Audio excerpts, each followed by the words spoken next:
Hi, everyone. So as Richard said, I'm going to talk to you a little bit about gratitude, which is something that is quite personal to me in my life, and also I've done a little bit of research on it. I think it's quite an important topic. I try to practice it in my life, and I'd like to hope that some of you might practice after today, but I can't force you to do anything, so we'll see. So it's always weird to start a presentation with thank you. But I'd say it's probably one of the most commonly used words we use in any language. You know, we say thank you all the time. It's probably one of the first words that you learn. You probably don't remember learning it, but we use it. Some people use it up to 25 times a day. You say thank you, someone holds a door for you, you say thank you, they give you something, you say thank you. But I want you to consider the last time that you said thank you and actually had some meaning behind it. You know, a lot of us say thank you because our parents told us that when someone gives you something, you have to say thank you. And we just use it in passing all the time. But the difference between saying thank you and being grateful is that when you are displaying gratitude, it's more of a conscious awareness of appreciation. And we very rarely sit down and reflect and think about things we're actually grateful for, because you rush through life so quickly. We've all got somewhere to be, someone to see, something to do.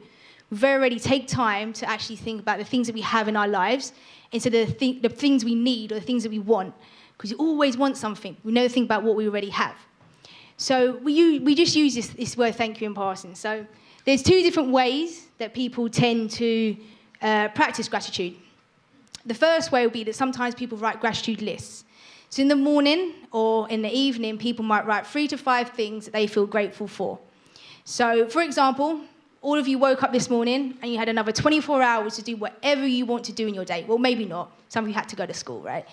But generally, you had the opportunity to be the best version of yourself today, another opportunity. But I don't imagine any of us went to bed last night and thought, I might not wake up in the morning. And that sounds really morbid. I don't mean for it to be. But we don't realize how grateful we are to wake up in the morning and go and do whatever we want to do. So I don't want it to sound like social comparison, because there's a whole bunch of young people in here who use social comparison far too much. It's not about saying, I woke up this morning and I'm able to do what I can do because someone else couldn't. Yeah, so when I was little, I hated eating dinner. I'm a pudding person. I hate eating dinner. And my mum would always say, you should be grateful that you've got food because there's people in the world who don't. There's always going to be someone who's better off than us and worse off than us. So I hate to think of gratitude like that. I should have thought of it as, I'm grateful to have food on my plate because my parents worked very hard in order to put that food there. So I don't want to consider it to be that social comparison. The second way that some people like to practice gratitude is by doing what typically called a gratitude visit, where you think of someone who you think has made a significant impact in your life or done something good for you in your life. You write them a letter, you go and see them, and you read that letter out loud to them. So I started practicing gratitude quite a long time ago. When my mum died, I was quite young, and I didn't feel like I had the opportunity to actually tell her how much I value her and how much I appreciate her. So she was really sick, and she did everything every single day to ensure that I lived my best life, or I had opportunity to do that. So every year, I sit down and reflect, and I will write a letter of gratitude to someone who I feel has had a significant impact in my life, not necessarily done something big for me, but someone who I think has done something positive in my life for me. And I'm not as brave as a traditional sense. I don't go and read that letter to them. I normally hand deliver it or I'll post it. The problem we have is that we always assume that people know how much they mean to us. And we think, yeah, my parents know that I love them, I care about them. But we very rarely tell them. We tell them because on Mother's Day, we're meant to do that. On Father's Day, we do the same. On birthdays, the same sort of thing. We very rarely do that just because we can. And I think of it a bit like, it's like buying someone a present, wrapping it up, and never giving that present, and assuming they know that you've got them a present and what's inside of it. So myself and Dr. Ross Wadey, we did some research with injured athletes to see if we could use these gratitude letters to try and enhance how people feel in terms of maybe these relationships that they have.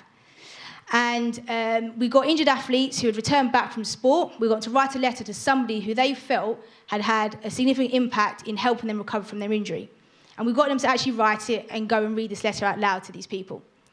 Now, there's a number of positive outcomes that came from doing those letters, but I'm only going to focus on 2, which are the ones that came out from the research, but also ones personal to my life.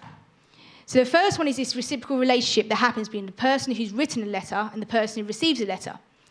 And we actually found that there's strength in that relationship between those two people, because suddenly that person who receives a letter realizes how much the other person values them in their life.